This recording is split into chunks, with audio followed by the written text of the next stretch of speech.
আমি দাদা সত্য কথা কম না ভয় কম। সত্য কথা বলেন, ভয় করবেন কেন? সত্য কথা আমি আমলিক করতাম, কিন্তু অনে আমলিকের ঘৃণা হয়।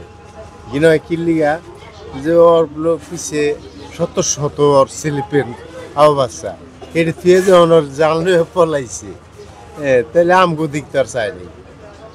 এখন আপনি কোনটা চাচ্ছেন? আপনি কি ইসলামিক দল চাচ্ছেন না দাদা ভোটে যে হয় আমি তার সাথেই আছি। আচ্ছা, থ্যাংক ইউ। এবার আপনি কোনটা? আচ্ছা, ওই যেটু খাইছেন ওটু চাবাই না, অনেকে গাড়ি দাঁড়ায় আছে, চলে যাবো। শোনেন, না দাঁড়ান, আপনি তো খাচ্ছেন, আপনি বললেন আমি আপনাকে বলছিলাম যে একটা ইসলামিক দল আর একটা আছে বিএনপির দল, কোনটা চান? বিএনপি চাই। একটু আগে ইসলামিক চাইছেন, এখন বিএনপি কেন? দুই দলের মধ্যে বিএনপি আমরা করছি, বিএনপি ইসলামিক দিলে ভালো হয়, যে দেশটা কোরআন হাদিসের পক্ষে চলবো। আপনি কি ইসলামিক দলে ভোট দিবেন? ভোট দেবো, অবশ্যই দেবো। বলেন বিএনপি করেন, আবার ইসলামিক বিএনপি দল দিবেন। আমি ইসলামিক দল চাই, ইসলামিক দল। বাংলাদেশের মানুষ এখনো বলা যায় না কাকে ক্ষমতায় নিয়ে আসে। ভোটের মাধ্যমে যে আসবে সে বাংলাদেশের নেতৃত্ব দিবে, কিন্তু পূর্বের 17 বছরের কথা আমাদের মাথায় রাখতে হবে। শেখ হাসিনা যেমন শেখ মুজিবরে গোটা জাতির পিতা বানায় না, সে ভগবান বানানোর উদ্দেশ্য ছিল।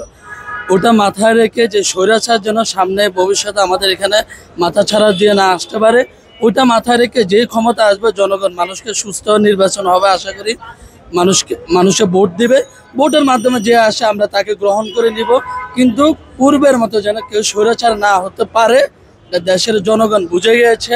আশা করি কেউ হতে পারবে না ইনশাল্লাহ। ছাত্র সমাজ সবসময় তারা সজাগ আছে, বাংলাদেশের জাতীয় এখন সজাগ আছে, যে হতে চাইবে স্বৈরাচার তাকে নস্যাৎ করে দিবে বাংলাদেশের জনগণ ইনশাআল্লাহ। এটা আমরা প্রত্যাশা যে সামনে একটা সুস্থ নির্বাচন হবে, এটা আমাদের প্রত্যাশা। আসলে এটা আমি আসলে কি সঠিক কোন দলটা যে আসলে যে দেশটার ভিতরে শান্তি শৃঙ্খলা থাকবে এটা নিশ্চয়তা গ্যারান্টি আমি দিতে পারি না। কি লেগা আওয়ামী লীগ থাকতে যত অপকর্ম বা অন্যায় অত্যাচার করছে, আবার দেখা যায় বিএনপি আসলে অন্যায় অত্যাচার অপকর্ম হতে পারে। এখন একজন দল আসলে তারা ক্ষমতার প্রয়োগ করে, ঠিক আছে। এখন আমরা আসলে নিশ্চিত দিতে পারি না কোন দলটা আসলে শান্তির প্রয়োগ হবে, দেশে শান্তি শৃঙ্খলা চলবে, মানুষরা সুন্দরভাবে চলতে পারবে। তাও দেশের যে পরিস্থিতি এখন বর্তমানে আমরা চাই, আমরা গরিব মানুষ কর্ম করে খাই, চাই 2 টাকা। যেমন চাল, আগে চালের কেজি ছিল 40 টাকা, 45 টাকা, 60 টাকা, এখন 80 টাকা 90 টাকা কেজি চাল খাইতে হয়। তাহলে এটা গরিব মানুষের তো অনেক কষ্ট হইতেছে। যেমন আমরা পরিশ্রম করি, দিন আনে দিন খাই, আমাদের এই 500 টাকা হয় না, কথাটা বুঝছেন। এখন আমি চিন্তা করতেছি যে আসলে কোন সরকারটা আসলে দেশটা শান্তি প্রয়োগ হবে। আচ্ছা, আমি যদি আপনাকে দুইটা অপশন দিই, এখন যেহেতু আওয়ামী লীগ ফিল্ডে নাই, এখন সামনে বিএনপির একটা জোট বাঁধলো আর ইসলামিক দলগুলো একটা জোট করলো, এই দুইটা জোটের মধ্যে আপনি কোন জোটটাকে গ্রহণ করবেন?